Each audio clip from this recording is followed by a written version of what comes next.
ஜீவனுள்ள தேவனே வாரும், ஜீவ பாதையினை நடத்தும், ஜீவ தண்ணீர் ஊறும் ஊற்றிலே ஜீவன் பேர என்னை நடத்த,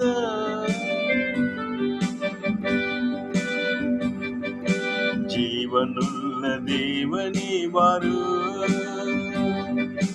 ஜீவ பாதையினை நடத்தும், ஜீவன் ஊறும் ஊற்றிலே ஜீவன் பேர என்னை நடத்த, தேவனே நீர் பெரியவர், தேவனே நீர் நல்லவர், தேவனே நீர் பரிசுத்த, தேவனே நீர் வல்லவர்.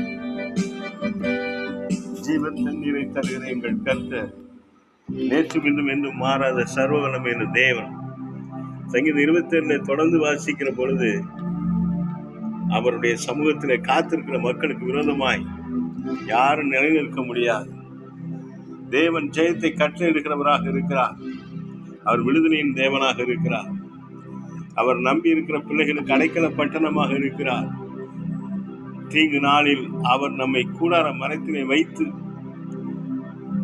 கூடாரத்தின் மறைவிலே ஒளித்து வைத்து கண்மலையின் மேல் உயர்த்துவார்.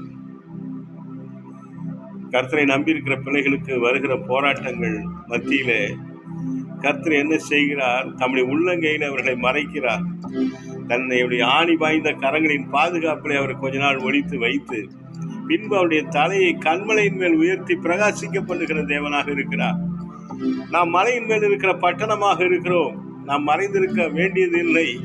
நமக்கு வரக்கூடிய சத்ருவின் போராட்டங்கள், தேவையில்லாத மனிதர்களின் எதிரியான மனிதர்களின் சூழ்ச்சிகள், அந்தகார கிரியைகள், பிள்ளை சூனிய வல்லமைகளை கர்த்தர் முறியடிப்பார். இயேசு கிறிஸ்து சிலுவையை நமக்காக சிந்தி இருக்கிற அந்த விலை மதிக்க முடியாத ரத்தம், அந்த ரத்தத்தின் வல்லமை, தேவ பிரசன்னம், தேவ மகிமை, தேவனுடைய வழி நடத்துதல் நம்மை முற்றிலும் விடுதலையாக்கி மறுரூபமனின் தரிசனத்துக்கு நேராக கர்த்தர் நம்மை நடத்துகிற தேவனாக இருக்கிறார்.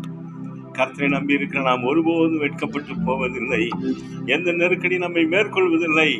ஜெயம் நமக்கே தருவார். நாம் தோல்வி அடைவதில்லை. கர்த்தர் நம் ஜெய கொடியாய் இருக்கிறார். அவருடைய நாமம் பரிசுத்தம் உள்ளது. அவருடைய நாமத்தை துதிக்கிற நமக்கு விடுதலை உண்டு. கர்த்தர் பெரியவர். அவர் கிருபை நம்மோடு இருக்கிறது.